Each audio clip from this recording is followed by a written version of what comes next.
The M1 Abrams tank is one of the most powerful ground weapons in the U.S. arsenal. Equipped with a 1,500 horsepower turbine engine and a top speed of more than 40 miles per hour.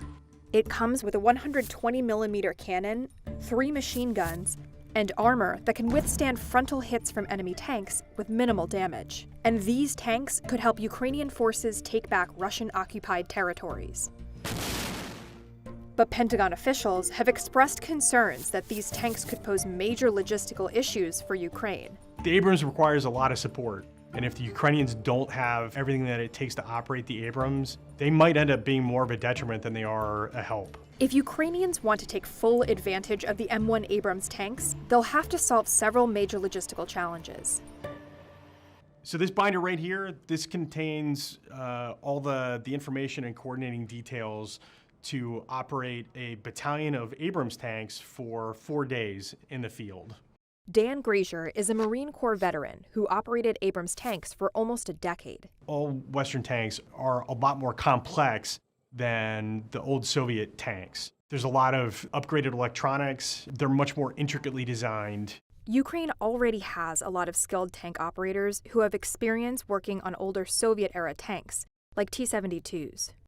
You got to remember, they've been fighting the Russians since 2014. So they are not going to be starting from scratch learning how to drive a tank here. They will have to learn how to use the Abrams tanks. They'll have to learn how to use the targeting system. The Abrams is a 4-person tank. The Soviet tanks have 3 people in them. So they'll have to learn details, but if you know how to drive a tank, you know how to drive a tank. So one way to think about this would be you go from a 10-year-old Toyota to a new Tesla. You know how to drive, you just have to learn how to do it on this new vehicle. These new Abrams tanks boast impressive technology. The tech enables troops to fire at night from longer ranges than Russian tanks, navigate through waters up to 4 feet deep, and shoot rounds with a range of 2.5 miles. But the more complicated the technology, the more likely it is to break.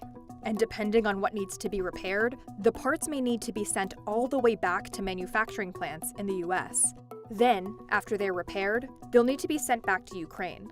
A lot of the individual components inside the tank were designed not necessarily to be repaired in the field, but to be replaced in the field. It could be days or possibly even weeks for them to get a replacement component.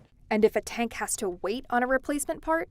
If the tank doesn't get everything that it needs in terms of spare parts, of fuel, of even lubricants and hydraulic fluid, you only have to lose 1 or 2 of those things to render a tank ineffective, and it becomes little more than a giant 72-ton paperweight on the battlefield.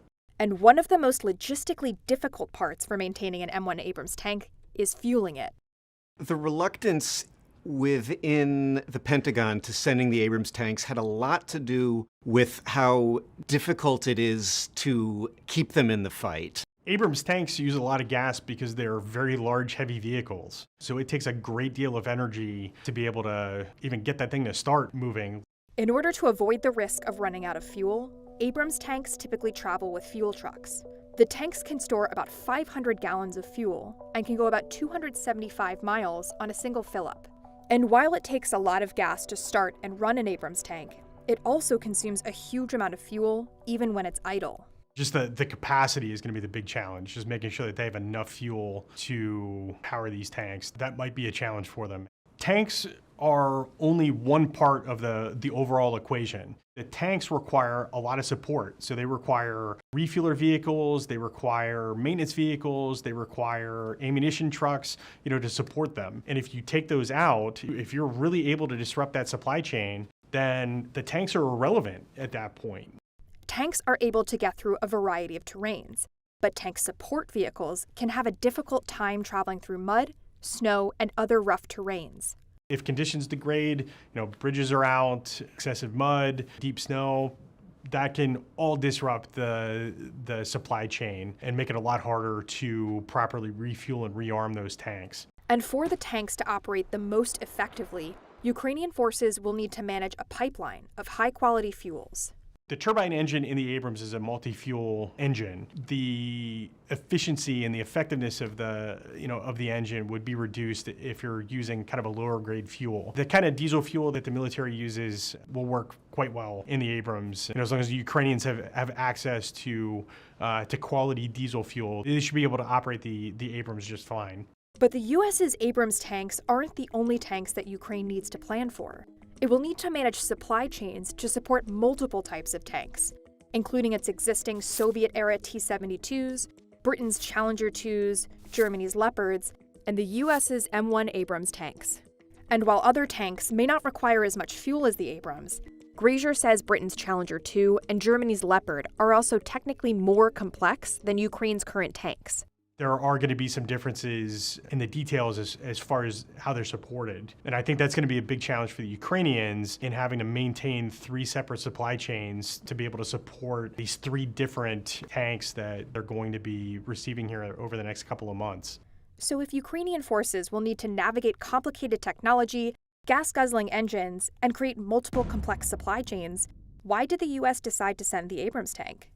Ukraine needs foreign tanks because the ones they have keep getting blown up by the Russians. So they need more tanks, and the Abrams tank is a good one. There aren't that many old Soviet tanks around for Ukraine to go shopping for. It was designed for the Cold War to fight the Soviet Union in Eastern Europe. So for the Abrams to go to Ukraine now is, in a way, almost like it's going home. Right now, what Ukraine needs is offensive capabilities, not so much defensive to protect their territory, but offensive to enable them to drive the Russians out of their turf. If you want to take back ground in a ground war, you need that kind of heavy armor to do it.